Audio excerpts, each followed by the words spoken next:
बैंगलोर। जैसे कि आप लोग जानते हैं अभी लास्ट में मेरा एक ब्लॉग था फूड वाला, जिसमें हम लोग पैकिंग कर रहे थे, तैयारी कर रहे थे। फाइनली जा रहे हैं, हमारा टाइम हो चुका है, बस 10-15 मिनट में आने वाली है ट्रेन। चलते हैं बैंगलोर और देखते हैं हम क्या क्या करते हैं। अभी टाइम और लो जी, मैं आ गई हूँ आगरा कैंट पर। और वहाँ अपने ट्रेन में जाते ही सबसे पहले मेरी दीदी और बाबू ने चाउमीन को एंजॉय किया, जो आप देख सकते हैं कितने प्यार से बेबी खा रही है चाउमीन। उसके बाद लाली ने अपना बिस्तर लगाया और बिस्तर लगाने के बाद वो मेरे पास आ गई और मुझे ना सोने दे रही ना कुछ करने दे रही। फिर मैंने फाइनल किया, ओके मेरे साथ तुम लेट होगी तो चलो पहले हम बिस्तर अच्छे से बिछाएंगे, उसके बाद वो रेडी हो गई। बट उधम मचा रही थी, उधम मचाते मचाते बेचारी की गुड नाइट हो गई प्यारी वाली। फिर दीदी ने तो थोड़ा बहाना बनाया कि मैं थोड़ा माइंड फ्रेश करके आती हूँ, तो दीदी भी 2 मिनट के लिए निकल गई। जब तक इस लड़की ने मेरा सारा खून पी लिया, उधम मचा मचा के। इतना उधम मचाती है लड़की, इतना उधम, बहुत ज़्यादा। पता नहीं इसको क्या हो जाता है, बार बार कभी कुछ करती है कभी कुछ करती है, बार बार कम से कम 10 से 20 बार तो लाली ने गुड नाइट बोल दिया, सॉरी गुड मॉर्निंग बोल रही हूँ मैं। 10 से 20 बार तो गुड नाइट बोल दिया। फिर फाइनली जाके बेचारी शांत हो गई, कैसे भी करके उसे शांत किया। फिर शांति से जाके फिर उसकी गुड नाइट हुई। देन वो सो के उठी। फिर उसने देखा अब क्या करूँ क्या करूँ क्या करूँ, थोड़ा ऊधम मचा लेती हूँ। ऊधम मचाते मचाते उसको लगी भूख। फिर दीदी ने अपने बोरियां खोली जिसमें फूड रखा हुआ था। बाबू को बहुत पसंद है आलू और पूड़ी, तो दीदी ने वही बनाया था और बहुत टेस्टी बनाया था। पता नहीं किससे बनाया था जो ख़राब भी नहीं हुआ। मैं तो बड़ा सोच में पड़ गई, दीदी ने ऐसा इसमें क्या डाला है जो ख़राब भी नहीं हुआ ये। और फिर उसके बाद मेरी बाबू ने पानी पिया, अपने टॉयज़ के साथ खेला और पूड़ी खाई, सब्जी खाई। और बाबू के लिए दीदी ने काफ़ी सारे पैकेट्स निकाले थे। बट बाबू खाने से कम है भाई, उसको तो खेलना है टॉय के साथ। बट मैडम जी की वीडियो कॉल भी चल रही थी और खेलने में मेरी लगी थी, मज़े कर रही थी एकदम चिल। फिर मैंने सोचा चलो मैं भी कुछ निकाल लेती हूँ अपने खाने के लिए। फिर मैंने फटाफट से 1-2 पैकेट ढूंढे जो मेरे लिए बेस्ट थे, जो मुझे पसंद थे ज़्यादातर। फिर उसके बाद मैंने भी अपना निकाल लिया बोरी और बिस्तर में से कुछ थोड़ा बहुत जो काफ़ी टेस्टी था। फिर मैंने वो दी से बोला लाओ मैं भी टेस्ट करूँ कैसा है। और जब मैंने ये बनाया, ओ माय गॉड, सच बता रही हूँ मैं घर पे कभी नहीं खाती हूँ ये इतना रूखा सूखा, बट ट्रेन में क्या टेस्ट था, ओ माय गॉड, मैं आपको बता नहीं सकती हूँ। फिर मैंने लाली को खिलाया थोड़ा सा, बट ये मैडम ऐसी ही बस थोड़ा सा मुंह में डाला, नहीं निकालने की देरी हुई नहीं। भाई मैडम ने तो इतना परेशान कर दिया, इतना परेशान कर दिया, मैं तो ना सोने की ना जगने की, मुझे छोड़ो भाई साहब, मम्मी भी बहुत परेशान। फिर मैंने अपना फेवरेट आलू भुजिया निकाला, ये मुझे बहुत ज़्यादा पसंद है, इतना ज़्यादा पसंद है, बहुत ज़्यादा, इसके आगे मैं कुछ नहीं देखती हूँ। फिर दीदी ने भी इंजॉय किया। भाई मैं आपको क्या बताऊँ, मैं सच बता रही हूँ, कभी आप भी इंजॉय करना, मतलब ट्राई करना इस चीज़ को। पूरी सब्जी बहुत टेस्टी लगती है। फिर उसके बाद मेरा चार्जर हो गया था ख़राब। फिर मेरे पड़ोसी थे जो इतने प्यारे पड़ोसी थे, उन्होंने अपना मुझे चार्जर दे दिया। सच्ची में इतनी खुश हो गई थी, पता नहीं क्या हो गया था मेरे चार्जर में, लग ही नहीं रहा था, ख़राब हो गया था, मैं बड़ी परेशान हुई। फिर उसके बाद मैंने देखा ट्रेन में कोई भी नहीं है, साइलेंट माहौल पड़ा हुआ है। फिर मैंने सोचा चलो लाओ अपना रूम बंद करते हैं और थोड़ा रेस्ट करते हैं, क्योंकि बहुत ज़्यादा थक गई थी मैं। बाबू बिल्कुल भी सोने नहीं दे रहा था, बिल्कुल भी नहीं। फिर और मैडम जी ने, बस मैं सोने के लिए आई थी और मैडम जी मेरे ऊपर फिर से आ गई। भाई सोना तो छोड़ो भाई, बड़ा परेशान कर देती हैं मैडम जी। और फिर बाद में रोते रोते चिल्लाते चिल्लाते अब बोलने लगी अब मुझे नीचे जाना है, कभी कहती मुझे ऊपर आना है, कभी कहती मुझे नीचे जाना है। भाई मुझे सोने नहीं दे रही है लाली। फिर उसके बाद कैसे भी करके एक आइसक्रीम वाले भैया आए, फिर मैडम जी शांत हुई। फिर क्या हुआ, फिर हुआ मेरा चार्जर फिर से ख़राब हो गया, मतलब फिर से मुझे किसी और की हेल्प लेने पड़ी चार्जर से।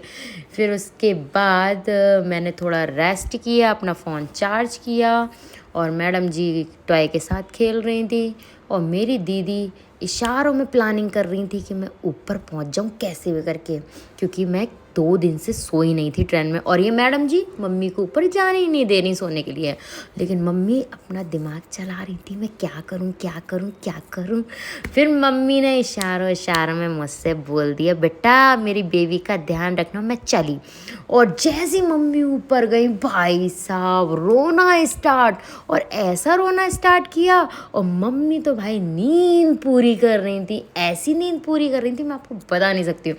और ना बेटी की रोने की आवाज़ सुनाई दी, ना बेटी की हंसने की, और बेटी रोए जा रही आंसुओं से, इतनी तेज रोई। ट्रेन में सभी लोग परेशान हो गए बेचारे। मम्मी तो भाई खर्राटे ले रही थी, और हमारे जो पड़ोसी थे वो इतने प्यारे पड़ोसी थे, इतने प्यारे क्या बताऊँ। फिर उसके बाद बेचारी शांत हो गई। फिर मैंने सोचा लाओ इवनिंग का इतना प्यारा व्यू हो रहा है, चलो लाओ इसका एक शूट ले लूँ प्यारा सा। उसके बाद मैंने इवनिंग में एक चाय ली। भाई साहब मैं आपको क्या बताऊँ, ऐसी चाय थी मेरा दिमाग ही हिल गया पूरा। मैं तो भाई डिप्रेशन में चली गई थी। मैंने अबे यार ये क्या पीने ही हूँ, मेरा दिमाग ही ख़राब हो गया था बहुत ज़्यादा। मैंने दीदी से बोला, दीदी यार आप ही पी लो, मेरे से तो पी भी नहीं जा रही है, क्या करूँ मैं। बट क्या करूँ। और जैसे मैंने देखा ये मेरे फेस पे क्या हो रहा भाई, ट्रेन में बैठे बैठे मेरे पिंपल आ गया। फिर पिंपल देखा मैंने, फिर मैंने सोचा लाओ कुछ खा पी लेते हैं। फिर दीदी ने अपनी पोटली फिर से खोली। भाई साहब जो वो पोटली खोली आप देख सकते हैं मूंगफली जो इतनी टेस्टी लग रही थी सफ़र में। मैंने दीदी से बोला, दीदी सारी आपको खानी है। और दीदी बोलती है नो मैं नहीं खा सकते। फिर उसके बाद मैंने सोचा लाओ फिर से एक व्यू ले लेती, बहुत प्यारा लग रहा था बहुत ज़्यादा। फिर मैंने देखा अरे दीदी ने एक और पोटली फिर खोल ली। भाई साहब पॉपकॉर्न की जो इतने यमी थे, अलग अलग फ्लेवर्स था उसमें, ऐसा टेस्ट आ रहा था कि मैं आपको क्या बताऊँ, मज़े आ गए भाई। मैं तो खाती गई, देखती गई, पानी पीती गई। सच में बड़ा मज़ा आया मुझे। फिर मैंने फिर व्यू ले लिया क्योंकि मुझे बहुत प्यारा लग रहा था। फिर मैंने सोचा चलो लाओ थोड़ा एक वॉक करके आती हूँ। वॉक करने के बाद मैंने एक ट्रेन में फिर से राउंड लगाई क्योंकि मैं तो थक गई थी बहुत ज़्यादा। बैठे बैठे मेरे पीठ में दर्द हो गया और फैट भी बढ़ने लगा भाई साहब, मैं परेशान हो गई। उसके बाद मैंने फिर 1-2 राउंड लगाए। फिर मैंने देखा ये बेबी मेरे को परेशान करने की जुगाड़ में। मैंने सोचा रेस्ट करूँगी, बट मैडम जी रेस्ट कहाँ करने देंगी मुझे। फिर मैंने सोचा चलो अब मैं नीचे जाऊँगी, ये मैडम जी मुझे ऊपर नीचे कहीं पर भी नहीं बैठने देंगे। उसके बाद कुछ खाने पीने के लिए देखा बेबी ने, तो वो शांत हो गई। उसने कहा चलो अब मैं अपनी जगह पे बैठ जाऊँगी। फिर एक ये मलाई था शायद, ये पता नहीं क्या था ये, बट ये बहुत टेस्टी था, इतना यमी था। तो मैडम जी शांत होकर अपनी सीट पे जाके बैठ गई। फिर मैंने ऊपर अकेले बैठ के एंजॉय किया रबड़ी, यस रबड़ी बोलते हैं इसको। फिर मैंने 1-2 सेल्फी ली नीचे आने के बाद क्योंकि बेबी मुझे बहुत परेशान कर रहा था। देन उसके बाद मैंने सोचा लाओ अब नीचे बैठ गई हूँ तो लाओ 1-2 शूट ले लेती हूँ, थोड़ी पीठ सीधी कर लेती हूँ। पीठ सीधी करने के बाद सोचा कि लाओ अब ऊपर जाके सो लेती हूँ, मैं बहुत परेशान हो गई हूँ। फिर मैंने देखा इवनिंग हो चुकी है, अब मुझे फ़ोन चार्ज करना है, वो भी 100% करना है। लेकिन मेरे पड़ोसी इतने प्यारे थे, उन्होंने मुझे अपना चार्जर दे दिया क्योंकि मेरी जो लीड थी ना वो बहुत ज़्यादा ख़राब थी, अच्छे से कुछ भी नहीं हो पा रहा था। फिर इतने प्यारे पड़ोसी थे, मैं बहुत दुआएं दूंगी उनको कि उन्होंने मेरा फ़ोन चार्ज करवा दिया रियली। फिर मैंने अपने बिस्तर लगाए, ओ भाई साहब क्या फीलिंग थी मैं बता नहीं सकती हूँ। दैन सुबह हो गई, हमारा 5:30 हो गया और मेरा ये बेबी दीदी का बेचारा 4:30 बजे का उठा हुआ है नींद में, और बेबी को ठंड लग रही थी इसलिए उसको दीदी ने डबल पहना दिया। वो कह रही है क्या पहना दिया है मुझे मम्मी आपने, ये क्या पहना दिया। बेचारी परेशान हो रही थी क्योंकि हमारे ट्रेन का टाइम था 5:30 का और बेबी को उठा दिया था 4:30 पर। वो कह रहा था यार ये क्या हो रहा है मेरे साथ, मुझे इतना परेशान क्यों किया जा रहा है, उसे क्या पता उसका बेंगलुरु आ चुका है। बट बेबी को अचानक ही भूख लग गई। वो कह रही मम्मा मुझे भूख लग रही है, मुझे भूख लग रही है। बेबी की नज़र गई चॉकलेट पर। उसके बाद उसने देखा भाई साहब अब तो मैं इसे खा के रहूँगी। फिर उसने मम्मी से बोला मम्मी प्लीज़ इसे छीलो ना। मम्मी ने उसको छील कर दे दिया। लेकिन मैडम जी खाने में से कहाँ हैं, ये तो बस ड्रामे हैं मैडम जी के, खाना नहीं है। फिर उसके बाद मेरे को पकड़ा दिया और दीदी मेरे से बोल रही है अरे तू खा ले, चल सुबह खा ले, तू भी खा ले। मैंने बोला मैं नहीं खाऊंगी। फिर धीरे धीरे करके हमारा टाइम आने वाला था उतरने का, तो हमारा सारा पैकअप हो चुका था। और देखो मैडम जी कैसे कॉपी कर, भाई कॉपी करने की तो हद ही क्रॉस कर दी है मैडम जी ने। मम्मी जो करेंगी वही करेंगी मैडम जी।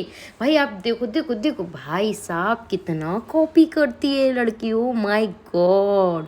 फिर फाइनली हम उतर चुके थे क्योंकि मैं वहाँ का शूट नहीं ले पाई थी, बहुत ज़्यादा भीड़ थी, बहुत